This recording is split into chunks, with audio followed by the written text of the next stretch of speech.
What is going on? Brandon back with another episode of Marketing with a Cup of Joe.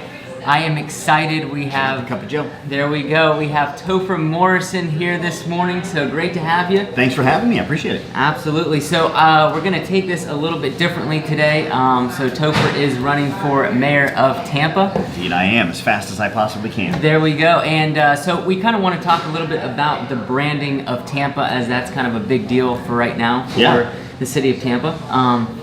So a couple questions pertaining. The first one is, how obviously branding for a city is important, right? And how would you say that how do we make Tampa an influential city? Sure. Okay. Well, let's address that first in terms of why it's even important, right? Mm-hmm. When you think about cities of influence, every city of influence is known for something, and that known thing, there's usually a very visceral, emotional connection to it, whether it's a natural landmark or whether it's a geographic or an architectural structure or just simply an attitude, right? So when you think of Paris, everybody thinks Eiffel Tower. You think of Sydney, Australia, everybody thinks the Opera House, right? Sometimes it's just a weird vibe, like Portland's the weird hipster community, right? Keep Portland weird, or the city of brotherly love. There's always something that's out there that cities of influence are always known for, and it's something that the people can stand shoulder to shoulder and say, this is what we're known for, this is what we're proud of, this is who we are, right?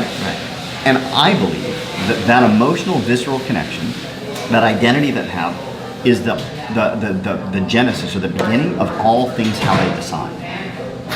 Right now in Tampa, if you ask people what are we known for, you get a big question mark, right? And people, in fact, on the most recent mayoral debate, that was our first question. And I think the first guy said diversity, the second guy said strippers. No, the second guy said the arts, the third guy said strippers. Another one said, I don't even know what it is, but it's great. And we're like, well, come on, right? And the fact that we can't get a consensus from people who are trying to be leaders of the city tells you we have a problem. Right? So we need to get that. Otherwise, how are we going to fight for the things that are important? How are we going to make a decision on whether we want the Rays to move to Tampa? How are we going to make a decision on what type of transit we want? When we have that identity, that helps make those decisions a lot easier for us to make, and it gives us the tenacity to fight for them all the way to the end, right? Yeah. So that's the first part of that question. Then, what was the second part? Was how do we do it? Yeah, so I think going into the second question is I believe that branding is a desired perception. Yeah, it is. So how, in your opinion, do we kind of get to a coherent place, a coherent perception and image of Tampa? So the quickest, shortest answer is we just do something. Right? We just start moving in that direction. So Portland, Oregon's a great example. Portland, for years, was known as I think it was called the Rose City. The Rose Bed City, something like that. They really consciously moved toward, because they had more roses than any other city, so they really kind of wanted to throw that out. And that was a concentrated effort that they made to brand themselves as the Rose Bed City Rose. I can't even remember what it is, right? But somewhere along the way of that movement, right? That movement attracted a certain group of people. And that certain group got bigger and bigger. And what happened was the group of people overtook the conscious decision to brand themselves as the Rose City, and all of a sudden Portland became the weird hipster community, right? And they owned that very well. So sometimes it's taken over by the people and the city has no choice on what it becomes. Other times the cities make a very conscious choice as to what that does, and it works, right? So for example, Sydney, they made a very conscious choice. Paris made a very conscious choice. They knew we're going to build this iconic landmark that will become the center point of everything that we're known for, and it'll last for decade after decade after decade. And sometimes that works. So the answer is you start doing something. So I'm proposing that we actually start doing something, because right now nobody's doing anything. For the last 30 years we've been saying that Tampa is America's next great city. Well, after 30 years I think we kind of have we kind of got great city for what? Yeah, right? Maybe we're not as great, I mean, we're great. Like, from my thinking is this. First off, I've always taken except in that phrase because I think we're the greatest city in America already, right? But our brand isn't that great, right? To get others. Yeah. So I'm about saying, look, let's pick something that we can be the greatest at. And so the one that I'm going for is the Rooftop City. A good brand, by the way, in less than 3 words, should be able to tell you what it's all about. If you can't get into a cab at a city and say, what do I need to see? What do I need to do? What do I need to experience? What are you known for? And they can't respond in less than 3 words, there's a branding problem, right? So imagine if everybody visiting Tampa, they got and said, what do I need to see? And you go, we're the rooftop city. You got to check out our rooftops, right? Yeah. All of a sudden, that's cool. It's quick. It appeals to the outdoor culture.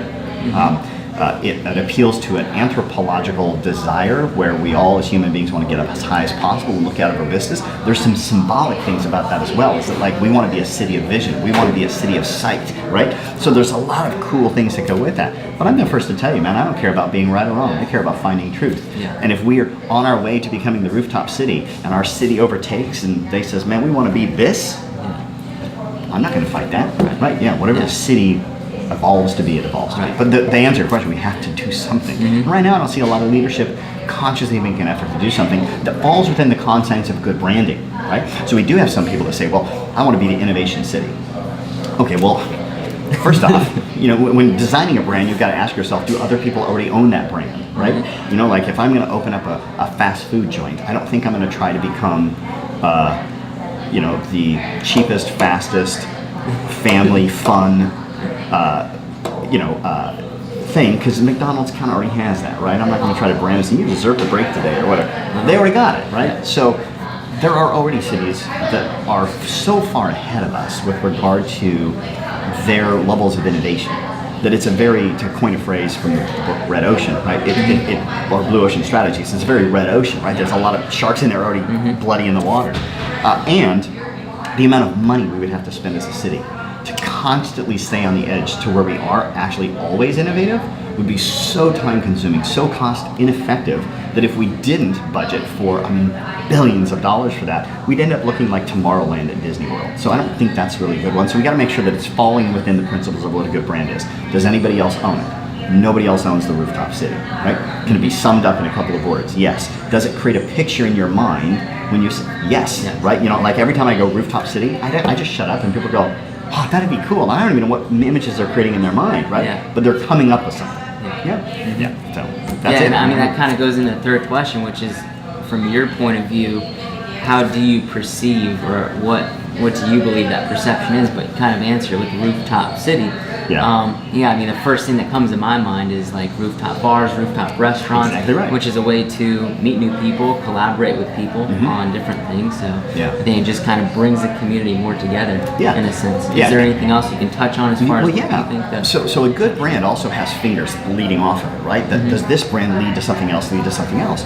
So for example, if we became the rooftop city, hypothetical, then when we look at transportation solutions, we could look at solutions which embrace that rooftop culture, right? So this is where I've also introduced the concept that nobody else is talking about, which would be, in addition to buses and possibly light rail and autonomous vehicles, I think we should look at urban aerial gondolas.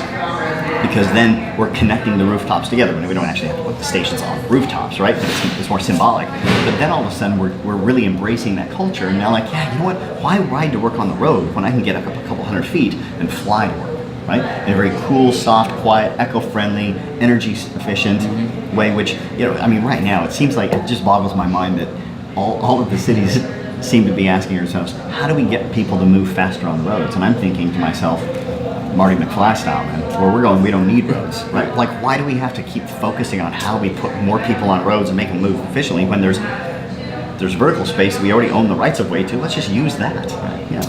Now, the expensive way is to build a freeway on top of the roads, which other people love to do. And this boggles my mind, right? Like, we as a culture don't think about, blink twice about spending billions of dollars building elevated freeways when you could spend, we're talking a percent of that, like less than a percent of that, to build aerial gondolas that are essentially free-forming freeways in the road. It just makes they're cheaper, they're faster, they're more efficient, they're safer, they're cleaner. There's just so many benefits to it. Makes sense. And then one question I wanted to touch on with our conversation prior to this is a little bit about kind of coming together more from a small business perspective of, you have all these different, incubator hubs, and right now everyone's competing, right, for the space. So touch on that as far as what your thoughts are on how incubators can kind of start coming together and collaborate and innovate together rather than always competing. We have, in the Tampa Bay area, I think we have, at last count, something like 126 ESOs, or entrepreneur support organizations, from accelerators to incubators to startup hubs to co-op office, all these kind of things. And the interesting thing about it just boggles my mind, right? Is that all of these things are essentially trying to do the exact same thing, and so they're competing with themselves when they should be collaborating with each other. And if you become a part of an incubator, one of the first questions they're going to ask is, what makes you unique? What makes you different? Where's your niche? And then if you look at the incubators themselves, they work with anyone. You know, and I'm thinking, we would probably be better off serving the small business sector if we could somehow find a way to get all of those ESOs to collaborate together and then have them all pick their own individual niche. Could you imagine what it'd be like if we had an incubator for companies that build apps, and then an incubator for companies that practice law, and an incubator for companies that are in the trade services, and then another one for professional services, and then, right, like to just say, well, our niche is startups, that's not a niche, right? That's just what all businesses start, right? Yeah. But if we could create niches of ESOs, a couple things would happen. Number one, it'd be easier for them to market. Number two, the big fear then would be, well, if you put 50 app developers in the room, they're not going to want to collaborate together. Wrong. They probably would be much better off. And then also, they might discover that they're building the exact same app that somebody else is, and they could probably pool their forces together and get further along, right? Use some synergy, for crying out loud. And the other thing that it would do is it help them to realize that maybe their app isn't as unique as they think it is when there's 5 other people doing the same thing. Innovation is spurred by competition. It is not spurred by isolation. You want to kill innovation? Isolate. You want to spawn innovation? Compete. Right? So the more we have people that are doing the exact same thing in the same environment, the more it forces them to truly become unique and innovative. Very good. All right. Awesome. Well, Topher, great having you. My pleasure. Thank you so much. And all the best there on the campaign. Appreciate it. Thank you very much. All right.